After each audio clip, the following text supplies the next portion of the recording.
Welcome back, everybody, to our interview with Wally Fox. Wally, in your career as a racer, is there anything that you considered as an accomplishment that you were able to do? Well, I guess probably the biggest accomplishment was, for some reason, I was very popular with fans. So you had a good following? I had a super good following, and yet today, I'm 75 years old, and I still have people, when they hear my name, ask me if I am the Wally Fox that drove Snoopy car, and I tell them yes and stuff. And that, there's some middle-aged guys around that have been into racing and stuff, and talk to me a lot about how I encouraged them and how they looked up to me. Bobby Berger is one of your biggest fans. Bobby Berger is a super guy. Yeah, love pork chop. Very smart good man. Guy. And yeah. So just having a good reputation and a good following is right. What you feel best about. Yeah. Now, you were able to win though. Oh yeah. More than your fair share of races. Oh yes, I won Quite a few way features. more than my fair share. Yeah. You got third up in Thunder Bay at one of the Queen's races. Right. Okay.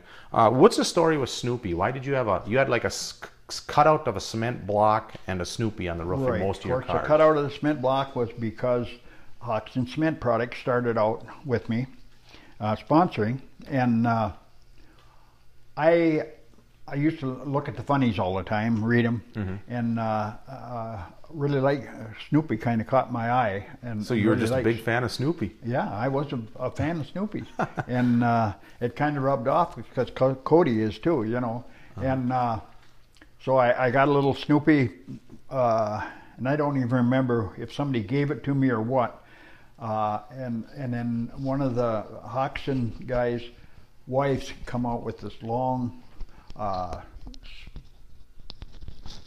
scarf, white scarf, and we put it on his neck, and so that old Snoopy rode with me for lots of laps around the track, and that's the original Snoopy. That's the original Snoopy. I happened to run into him about a year and a half ago, digging through some old boxes, and when it started out, this scarf was about that long.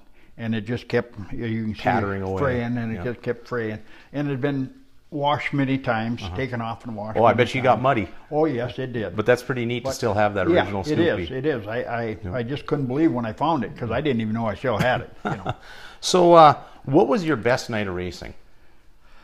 Probably the best, actually two-night weekend was up at Bemidji. They had a special going on. I don't remember if it was 4th of July or what it was, but they were running 2 nights, and I went up there, and that was the first time I had went up there. Got up there, and I had Mickey Thompson tires, which I run here in Rapids and in Hibbing on the back. They wouldn't let me run them up there because they were race tires. Okay. So we went to the junkyard and bought a couple of stock tires. And Ozzy's junkyard right across the road, I'm sure. Right across the road. Okay. And put them on there, and it was just the old Pontiac. It went around that track, that cereal bowl I always called it, so good. And if I remember right, I won. I think it was first in the time trial, second in the heat, and first in the feature the first night. And the second night I won first in the heat, or first in the time trial, first in the heat, and first in the feature. So 2 nights in a row. That was a pretty good weekend. So I kind of mopped up, On junkyard tires. On junkyard tires. Too bad that isn't the case today, because some of these guys have to put a brand new right rear on every race. Exactly. And you grabbed something out of the junkyard and clean swept an entire weekend with. And they weren't, they didn't have a whole lot of tread on them. Maybe that helped you out. Maybe. What was your worst night of racing? I guess probably the worst night I can remember is I was up in Hibbing one night, and there was I was with my GTO, with my late model, and I come out of number 2 corner, and the guy, it was right at the beginning of the race, up about 3 cars in front of me went off the back of the track, off the number 2 corner, and he come back up on the track, wide open, going the opposite way, and we hit head on. And it was a pretty hard hit. Yeah, it was a real hard hit. Kind of knocked me silly, and him too, and totaled his car. And we figured to total mine, but we got mine fixed, and it worked. Little help of a come along and a power pole. Little help with a big wrecker. Big old army wrecker. Now, after that accident, though, how'd your car go? The car went better than it never ever went around the corners. So it went better than ever. So it went, yeah. A blessing in disguise. A blessing in disguise, yeah. But I don't think a guy would want to have to go through a hit like that. No, I know I wouldn't. Yeah. Now, your number was 44 for pretty much all your racing career? Yes. How did you end up with 44 for a number?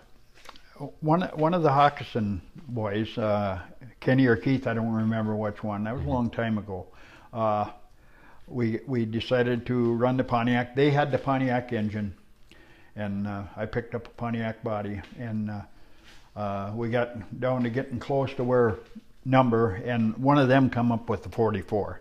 And I don't remember the exact reason or why, but it just kind of stuck, you know. So you just put it on the car and took off? We just put her on a car and went with it. Okay. Now, you're fond of orange, and most of your cars were orange. Yes. Why did you pick orange? Because I went to Grand Rapids High School, I guess. Okay. You know, Grand Rapids High School's always been orange and black, and I really liked orange and black together, and it kind of carried through, and so I liked the orange, and I had a buddy that worked in the paint shop down at Blandon at that time, and he got me a quart of oil, or a gallon of oil well orange, and we painted the car oil well orange. So you got a pretty good deal on it too, then, I'm assuming. A good deal, yeah. Okay. There's a lot of racers who got good deal on their paint, and a lot of them probably picked their colors because of the good deal they were able to get. Probably, and because it was the color of that company, you know, or whatever. But. Okay. What type of driver did you consider yourself as? Well, I always considered myself a very clean driver, a hard charger, but I wasn't. I was never one of these, if I can't beat them, bang them, you get them out of the way or whatever. If I couldn't race them fair, I didn't want to do it, you know. So you were pretty aggressive. I was aggressive. But yet you wouldn't jeopardize anybody else's day over it. I just didn't believe in that, you know. So you're a good, clean, but hard racer. Right. Yeah, okay. I never did like hurting people, other people, for no reason. Okay. All right. Well, this concludes part 2 of our interview with Wally Fox. Please stay tuned for part 3.